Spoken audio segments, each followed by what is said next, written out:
Beneath the snowy calm of the Himalaya lay valleys of fever, where explorers, porters, and even nobles faced a choice more deadly than distance, the high road or the low.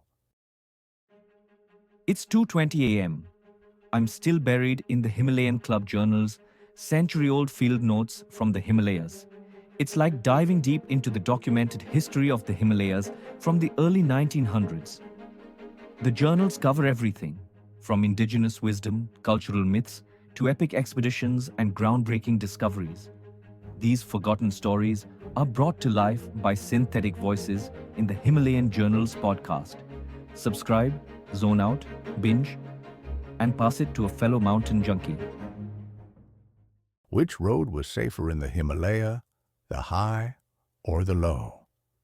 It was not a question of distance, but of disease.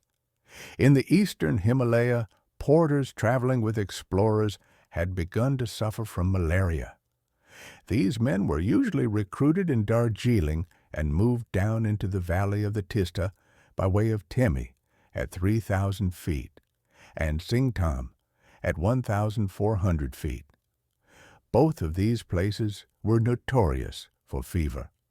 In recent years, infection in that region had become more virulent, mostly of the malignant type, especially in the autumn. Many travelers before had spoken of this. J.G. White, in his Sikkim and Bhutan, described the outer ranges as valleys of fever, unhealthy and dreaded.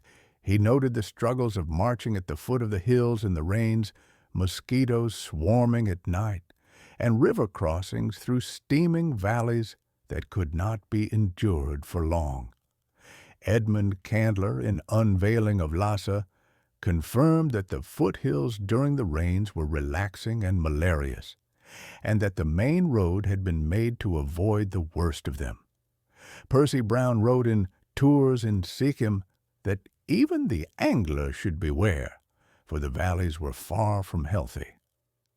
The Gazetteer of 1907 gave the Terai a darker reputation still, calling it a belt of reeking moisture and rank vegetation, the home of fever. It told of the Nepalese belief that a child born there would not live beyond 2 years, and of Europeans who rushed across the belt as quickly as possible, often at dawn, to escape the fever zone. The fate of Lady Canning was recalled. She had lingered to sketch on her return journey from Darjeeling, and there caught the fever that led to her death. Mortality figures gave weight to the fear, nearly 60 per 1,000 on average in the decade ending 1900, rising above 71 in 1 year. It was not only Sikkim. The same malarial belt stretched unbroken along the base of the Himalaya, from the foothills and dwars of northern Assam through Bhutan, the Terai of Sikkim and Nepal, and westward across the United Provinces into the Punjab.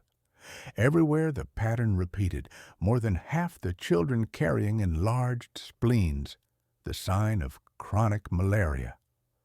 The seepage of water from the hills bred the Anopheles maculatus mosquito, and with it the dreaded infection. Yet altitude made a difference. At Yatung in the Chumbi Valley, 10,000 feet above the sea, there was no evidence of malaria. Darjeeling, at 7,000 feet, was free of it. At Gangtok, in 1931, at 5,800 feet, and at Marek, in 1934, at 5,500 feet, none was found. But at Kalimpong, at 4,100 feet, slight epidemics occurred, and at 3,700 feet, malaria was already common. Below this, the danger grew worse. The conclusion was simple. Even 5,000 feet could not be considered safe. Above 6,000 feet, one could leave fear behind. There were exceptions. Rongli, at 2,200 feet, showed little evidence of fever, its jungle cover seeming to protect it. Jungle, often blamed, could sometimes be a shield. Dr. Sur's figures from Kalimpong subdivision in the early 1930s told the rest of the story.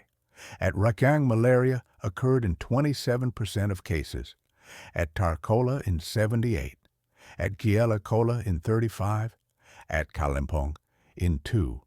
In Sikkim, Rungpo showed 54, Singtam 85, Manjitar 81, Temi 75, and Sankokola 77. The valleys with broken streams and exposed pools were the most dangerous. Seasons mattered too. From February to May, in the hot months of the plains, mosquitoes could not become infective, though those already infected still spread the disease. In the high hills, cold kept the parasite from developing. But in between, at about the 1,600-foot level, conditions were perfect and infection reached a peak. In the autumn, the plains became deadly again, the infection rate in mosquitoes rising to 100%. Then only the rapid climb into the high hills brought safety. The lesson was clear. The high road was not always safer than the low. In spring, it was often better to stay below or else to climb quickly past the danger. In autumn, one had to escape upward without pause. Precautions were repeated again and again. Trains should be sealed with mosquito-proof shutters and sprayed with repellents. Nets must be used in valley bungalows, then carried higher as extra bedding. Quinine, though once trusted, was shown to be of little use as prevention. Even heavy doses failed to stop infection from mosquitoes. For porters and bearers, care in choosing the right route for the season was most important, for they were more vulnerable, raised in the higher hills and unaccustomed to the malarial valleys. And so it was concluded. The Himalaya stood serene, its snowy peaks untroubled, while men at its base argued about the high road or the low, safety above or safety below. The hills, as Shelley wrote of Mont Blanc, piled their unearthly forms beyond the valleys of fever, transcending all morbidity.